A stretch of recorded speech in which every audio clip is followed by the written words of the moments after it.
ახალი არჩევნები EUTO ODIHR-ის რეკომენდაციების შესაბამისად. ქვეყნის შიგნით საზოგადოების დიდ ნაწილთან ერთად ასე ხედავს კრიზისიდან გამოსავალს პოლონეთის პრეზიდენტიც.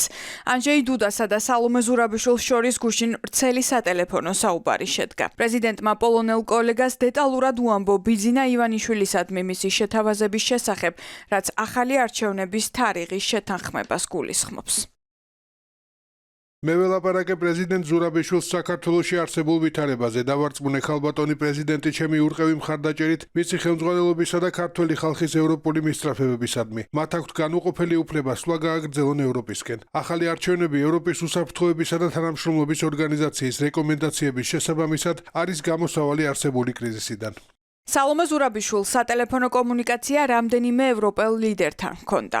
პრეზიდენტმა მისი ინიციატივის შესახებ უამბო ევროკავშირის უმაღლეს წარმომადგენელს კაია კალას. ასევე ის ესაუბრა ლატვიის პრეზიდენტს ედგარს რინკევიჩს, რომელიც სალომე ზურაბიშვილის წინადადებას მხარდაჭერას უცხადებს.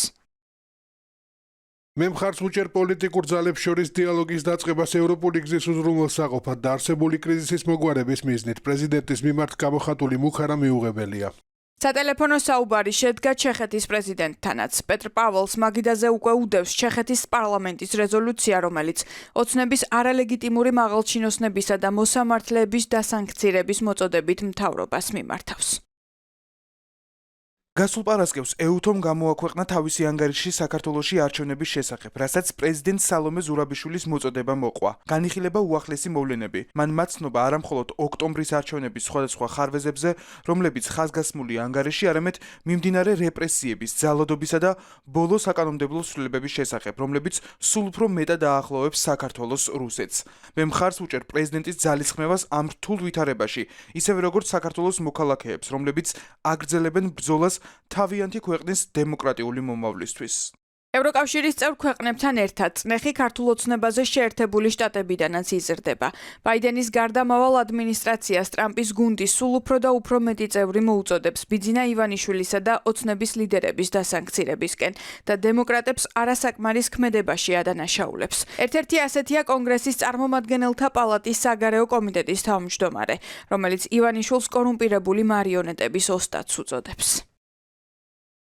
ქართველი მაღალი თანამდებობის პირების, მათ შორის მთავრობის კორუმპირებული მარიონეტების ოსტატის ბიძინა ივანიშვილის წინააღმდეგ გაფართოებული მნიშვნელოვანი სანქციები დიდი ხანია საჭიროა. ბაიდენ-ჰარისის ადმინისტრაციამ დაუყოვნებლივ უნდა მიიღოს ზომები, რათა ამ აქტორებს პასუხისმგებლობა დაეკისროთ ქართველი ხალხის ჩაგვრისა და მათი უფლებებისა და სურვილების დაცვაზე უარის თქმის გამო. საქართველოს რუსეთის ძალაუფლების ქვეშ ადრეც უცხოვრია, მათ ამის გამეორება აღარ სურთ. მე მხარს ვუჭერ ქართველ ხალხს, რომელიც თავისუფალ და სამართლიან არჩევნებს ითხოვს. არადა ოლიგარქის რეჟიმის მთელი ძალისხმევა ამ რამდენიმე თვის განმავლობაში ტრამპის როგორც მათი გადამრჩენლის ხატის შექმნაზე იყო ორიენტირებული.